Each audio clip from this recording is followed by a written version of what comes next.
Did the Federal Reserve just abandon its 2% inflation target? It's well known that the Federal Reserve is tasked by Congress with price stability. And yet, for some reason, everybody has accepted for decades now that it's okay the Federal Reserve interprets price stability as 2% inflation. Now, to me, prices going up mean that prices aren't stable. Stable prices mean prices aren't changing. But guess what?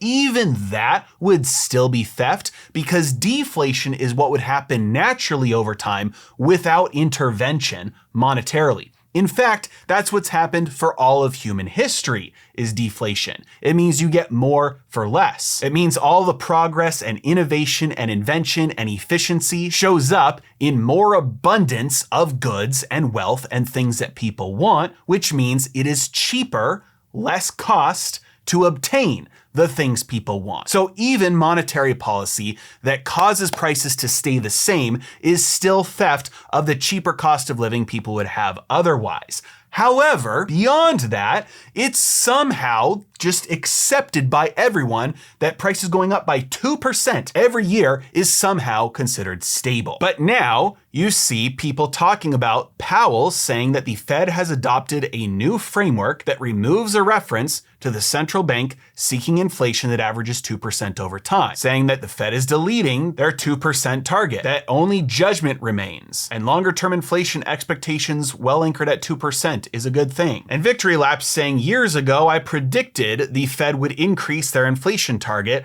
and now they did something even crazier. They removed any inflation target at all. Unfortunately for the doomers, but fortunately for the rest of us, this is not what happened here. In Powell's speech at Jackson Hole, he unveiled a new framework to approach inflation. And the new framework removes some of the language that more narrowly focused on the pre-pandemic challenge of persistently low inflation. In other words, they are abandoning the average inflation target, AIT framework. That was a policy that allowed inflation to exceed 2% temporarily in order to offset prior undershoots. Okay, so in plain language, what does this mean? Prior to 2020, the Federal Reserve targeted 2% inflation. When inflation was lower than they wanted, they would try and do things to get inflation higher. While inflation was higher than they wanted, they would try and do things to get inflation lower. But after the trillions of dollars that they printed out of nothing starting in 2020, inflation shockingly shot through the roof. Prices were going up like crazy, so they unveiled at that time a new framework and said, hey,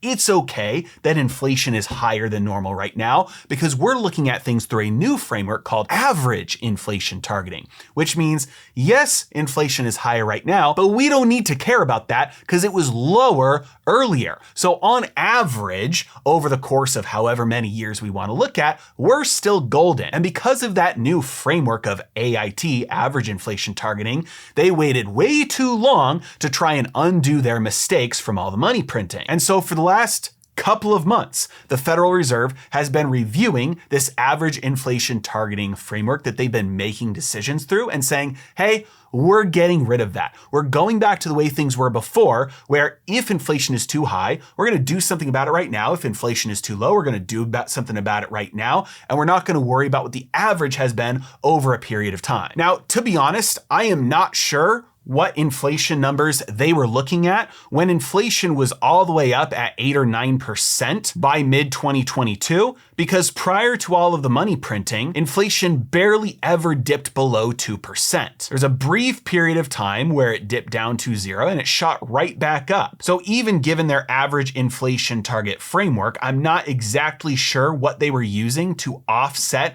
the record high inflation that came afterwards that justified their delayed action. But still, it's a good thing that they are abandoning that framework because they're just going to be targeting the current inflation rate now. They're not abandoning the 2% target. They're abandoning the average 2% inflation target. This is a chart of interest rates, specifically the federal funds rate that the Fed sets. And you can see they started cutting rates in 2024 from an effective rate of 5.3% down to 4.3%. Many people are really excited for the Federal Reserve to start cutting rates again soon. The president especially being one of them because he's sitting on $10 trillion of government debt that is being rolled over every single year into short-term T-bills that he wants to refinance, roll over into longer-term debt once it's cheaper. So he wants the Fed to cut rates so he can lock in those lower debt prices. But the problem is the last time the Federal Reserve cut rates in 2024,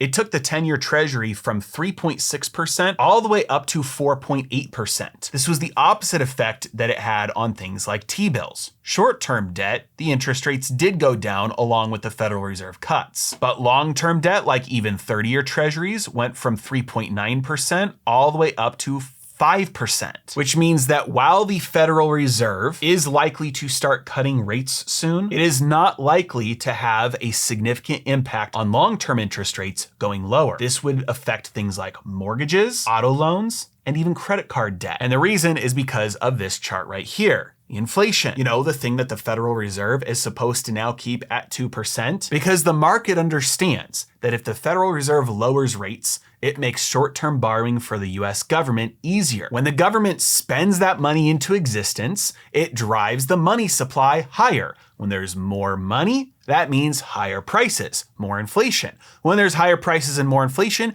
it means debt in the free market, or at least somewhat controlled by the free market, like longer-term treasuries and mortgages and auto loans. It means interest rates of all that debt will go up in order to compensate for that extra loss in purchasing power. This means the Federal Reserve is about to make its job even harder by lighting inflation on fire from cutting interest rates, which will at the same time make long-term US government borrowing more expensive. The only logical next step after this happens is going to be a return to quantitative easing, and if that's not enough, then even outright yield curve control, which they have talked about. In fact, Scott Bessent, the Treasury Secretary, specifically said that they want a lower 10-year yield, not just Fed cuts. The only way to accomplish lower yields at the long end of the curve, if Fed cuts don't do it, is with QE and or yield curve control. Now, if you want to follow along with me about everything that I'm doing about all of this, there's actually a lot that I talk about in my free newsletter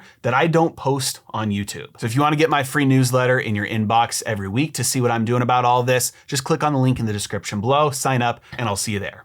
As always, thanks so much for watching. Have a great day.